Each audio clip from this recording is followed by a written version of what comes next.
Hey and welcome back to Hank's True Barbecue. So today is rib day.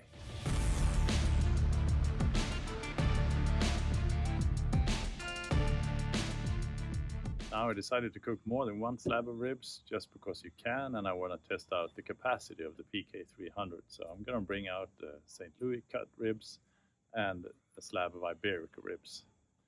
Anyhow, not much to say. Let's get started prepping these and I'll show you how I cook more than one slab of rib in this relatively small grill. So stick around. So first off, I'm going to fill this with charcoal. The whole surface because I need the space, the grate area. But in order to create an indirect cooking or two different heat zones, instead of separating left and right, I'm going to separate top and bottom. Those of you who have watched this video or channel before may notice that I fabricated one of these really thick metal plates. It's basically a deflector, just like is being used in Kamado grills. So I'm going to put that in, and then goes the first grill. And this is where the first slab of ribs go on. Then I bought this off of Amazon, shelf number 2, and that means I can get another slab on. And ideally, I think I could fit 4 slabs, 2 down, 2 above. So I'm going to test this out. As you can see, it's squeaky clean, first run. Let's see how it works.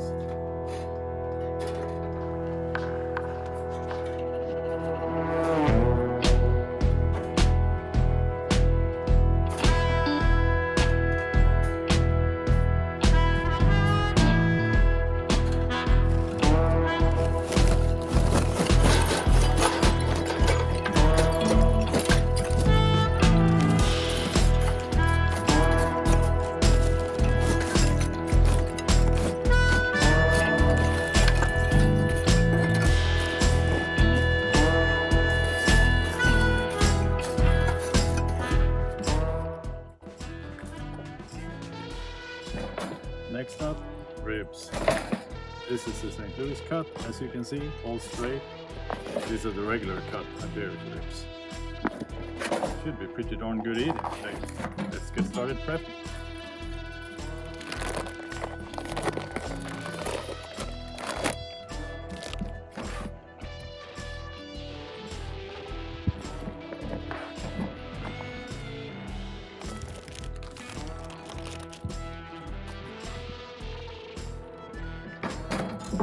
Nice, looking good.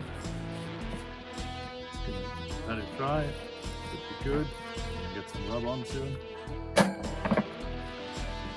this thicker, definitely meatier slab of ribs is looking real good. I'm not going to trim anything.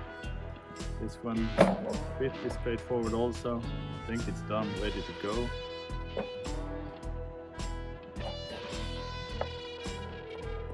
Time to get some rub on. I'm using this Cosmos Q dry rub. I'm really a big fan. It's sweet, but not overly sweet.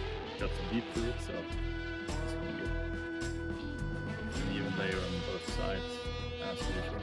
The one thing I'm doing different today is I'm not pulling off the membrane, because I've been doing that for 10 years and just want to try once without to reconfirm whether I'm doing the right thing or not.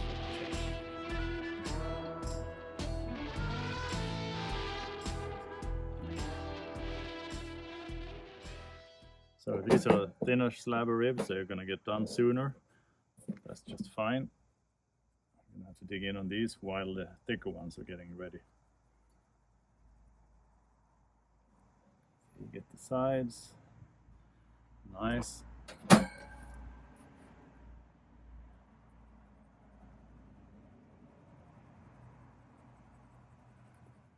See, did I miss anything? I think it's looking pretty good. I'll let these sweat for a bit in the kitchen while we get the fire started.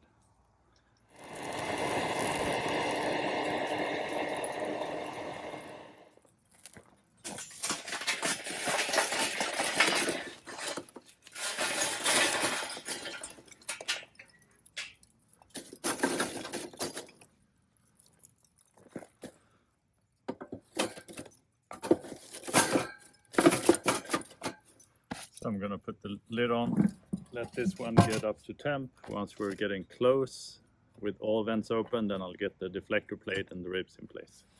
And some wood chunks for smoking, of course. So this is getting up to temp, so let's get the ball rolling. Get the grates out.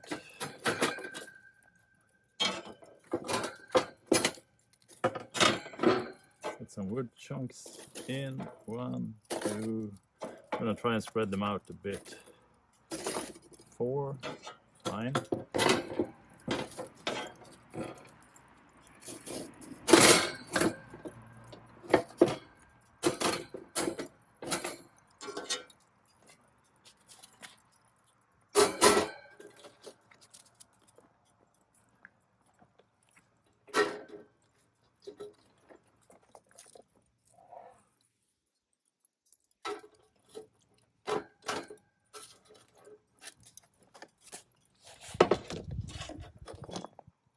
Now that's looking good. Nice fit.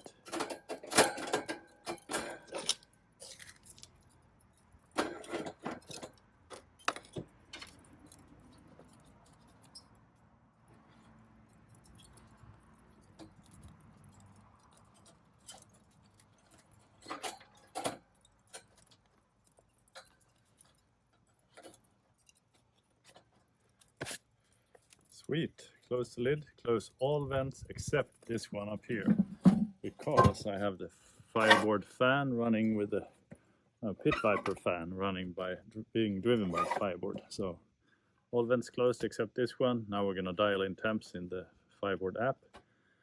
Should be humming along around 120 to 130 Celsius. We'll see.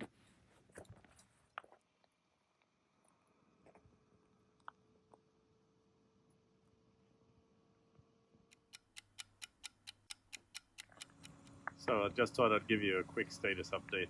We are 1.5 hours into the cook, and to be honest, nothing's happened. Since I'm running with the fireboard and the pit viper fan, this thing is cruising at 120. Ideal cook, so not much to do except wait for those ribs to get done. Let's take a quick peek and just see where we are at. Ooh, that's looking good. Real nice. Yeah, we're just gonna keep these going.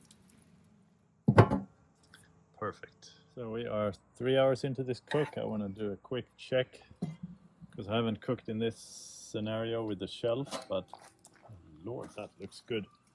Pretty sweet. I can see the bones coming through here, so the bend test. Oh yeah, that's cracking. This one's ready to go. A bit faster than I expected, but looking good. You can tell that this doesn't have the same color because it's been covered by the other one. At the same time, there's been some radiation heat from underneath. Yeah, but I think I'll move this up and we can keep going for another hour to give this color.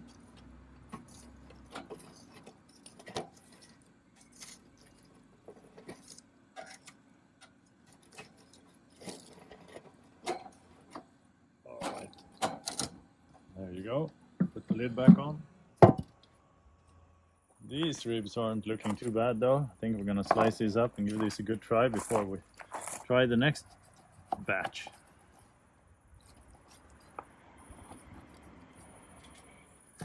Pretty tender. We're talking fall off the bone here, definitely. Make sure it doesn't fall off the tray. This is nice, all right, pretty sweet. Where's the rib? There it is. I'm just gonna have to dig in. Look at that, really nice. Very, very moist.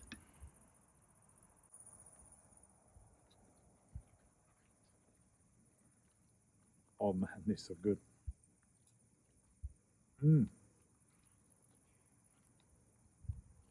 The thing is, Iberico ribs never fail. So rich, so fatty, full of flavor. Perfect. Really good snack while waiting for the big beefier pork ribs. Oh man, this is good. Time to check the next batch. These are looking really good. I couldn't get the same color. They should have been on top, or I should have switched them, but they do pass the bend test, so thinking I'm gonna sample these. Looking really good. Talk about meaty, meaty ribs.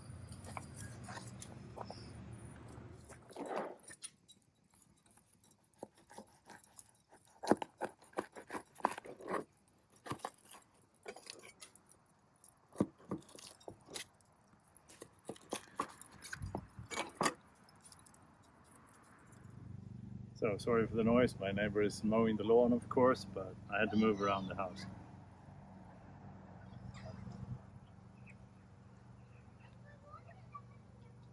These were also really good, but not as much flavor as Iberico Ribs. I like the shelf setup, but I think I need to experiment a bit more. Either shifting around, like I said, or something else. Overall, though, I think this was a good cook, fun times experimenting, trying out new things. Definitely need to fine tune this. I think I am onto something about using the shelf, so good times. Alright, thanks for watching. See you guys next episode.